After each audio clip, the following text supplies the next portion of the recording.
Alright guys, so welcome back to another video. Now today, as the title says, we're going to be talking about the best settings, tips, and class setups to hopefully help some of you guys become better snipers. If this video ends up helping out even a couple of you guys, then that's the video's job complete. I'm going to do my best as well to not bore you guys too much, so let's just get into some examples and let me go over some tips. When it comes to playing COD, especially sniping, the main thing that you have to actually get good at before the actual in-game stuff is your general map and game knowledge. It generally is an unspoken subject, but one that's actually really important. So if you want to stop getting flanked and killed from behind, you need to improve your maps and your spawn knowledge. Now the best tip to actually learning about the game and increasing your game sense is by making use of your minimap. You have to look at the objectives position, whether that be hardpoint or domination, and look at where your teammates are too. Now obviously you guys know I play the game a lot and I play a lot of hardpoint when I do play the game. And the one thing I always make sure of is to look at where the hardpoint is and look at where my teammates are. And that will always give me a general idea of where my enemies should be at, which is typically of course the opposite side of where my teammates are at. If you already know the maps well, especially since there aren't too many in the game, you'll also know the general hotspots too.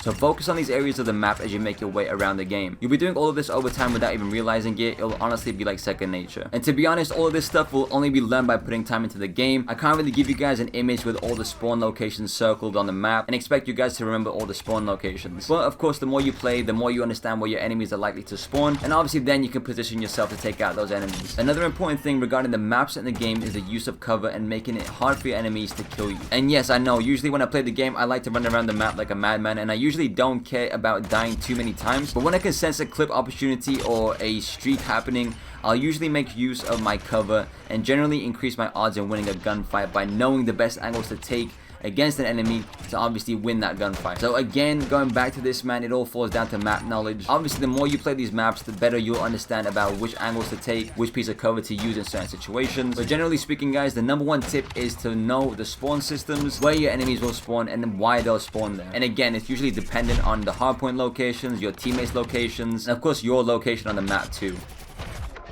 Alright guys, now jumping into the settings section of the video, let's go through this whole list, I guess, of information. Again, I don't want to bore you guys too much, but let's just go through everything. So first and foremost, I play on tactical button layout. Essentially, I can slide with R3. For you guys that didn't know, I play claw, so I hold the controller typically like this, but I also play claw and default. So I kind of interchange between regular to claw. It's something I've been doing for a while now, but essentially by playing tactical, I don't ever have to actually take my thumb off the right stick. I can slide with R3, and I can jump with X when I play tactical. So again, my right thumb never has to get off the right analog stick. Moving on though, I have controller vibration off. I know different snipers out there like to have this thing on. Players like Scope, for example, Face Scope, he plays with controller vibration on. I think Sprat still does as well. Moving on though, guys, one of the most important settings in the game, and this obviously only applies to you as a player. You can only find this out by playing the game and playing around with different sensitivities. But for me, guys, 16:16 seems to be the best. I know there's snipers out there that like to play 20:20, like Deppy, for example, or other snipers who like to play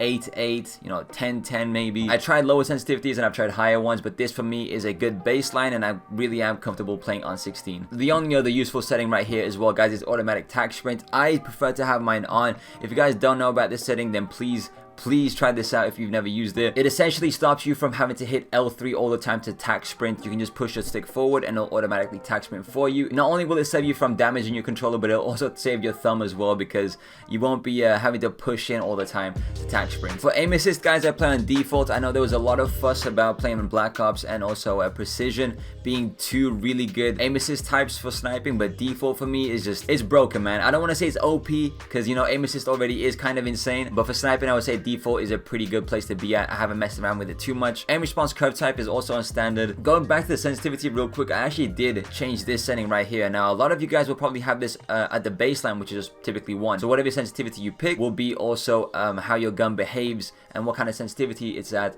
during the ADS. Now, for me, playing on 16:16 feels very comfortable, but when I'm in the scope, I felt like I was over dragging shots and I wasn't being as precise as I could be. So I dropped this down to 0.9 for every single one. I don't know how much of it actually helps and how much of it is actually placebo, but for me, playing on 0.9 is a lot better than just leaving it on the standard 1, I guess, that it was at before. But dead zone, man, my controller luckily enough does not have any stick drift, so I've left the dead zone as it is at 0.5. However, on the R2 dead zone, I've changed this all the way down to 0. Why, you might ask, is because I don't know if this has happened to you guys before in the game, but I feel like sometimes I shoot, like I know I hit the R2 button, but the gun just does not shoot. And I think it's to do with the actual mechanics of the game and not so my actual R2 button. But I changed that early on and I kind of left it there just to make sure that if I do hit that R2 button, I want to know that I'm going to be able to actually shoot my weapon. Although still to this day, sometimes there are some issues that happen with that. But again, I think it's just the mechanics of the game. Now, if you guys are on console, I'm not sure if this applies to you guys on PC, but on console, especially on next-gen PS5, guys, my PS5 people, bro. A guy on my stream called Evo put me onto this, and I didn't know how much this would actually affect my game. Fidelity Cast is a new setting that essentially sharpens your game. But when you guys are actually in the game, you will notice this difference. What you guys should do is put this on and turn it all the way to 100. The game will still run at a cool 120 FPS, and you'll have the sharpest looking game, and everything will look a lot clearer. And the final setting that I actually wanted to show you guys was the center dot that you can actually put on your game. If you guys didn't know, this center dot actually helps you center your shots a lot easier. I definitely recommend putting this on. I prefer the default size. I think the large and the largest dot is just way too distracting, but leaving it on default is just perfect for me. So yeah, definitely check this thing out. So that's also a useful tip. But finally, guys, the FOV, man, listen, FOV 120, you have to do it. If you don't like 120, definitely try 110. It makes me feel like I'm zooming through the map. It makes the gameplay look a bit more intense, in my opinion, which is probably more entertaining for you guys to watch as well. Moving on to the class setups, guys, the sniper rifles, I'm gonna go through every single class setup that I have so far in the game.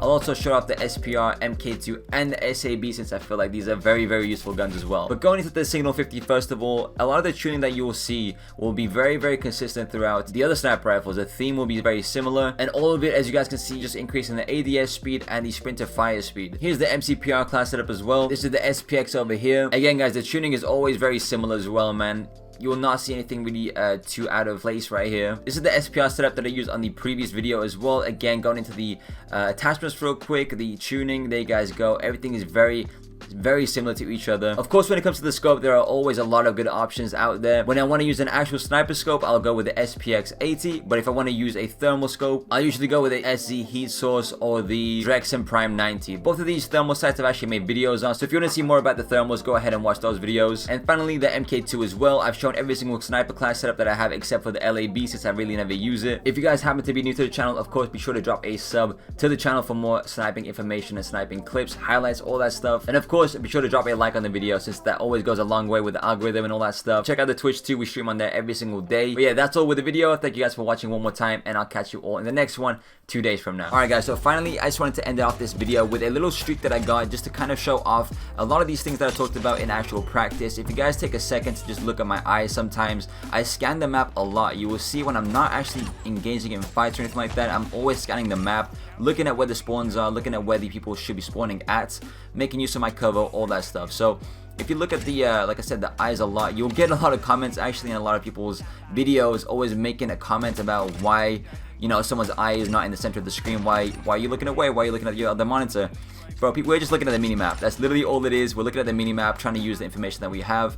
And by doing so, you'll actually end up getting opportunities like this. You'll clear out enemies. You'll know exactly where they are just because of general spawn knowledge by playing the game a lot. And you'll get a little clip out of it too. I hope you guys take out something positive out of this video and kind of apply it to your own gameplay. But yeah, that's pretty much it for today's upload. I'll catch you guys all in the next one. And once again, thanks for watching.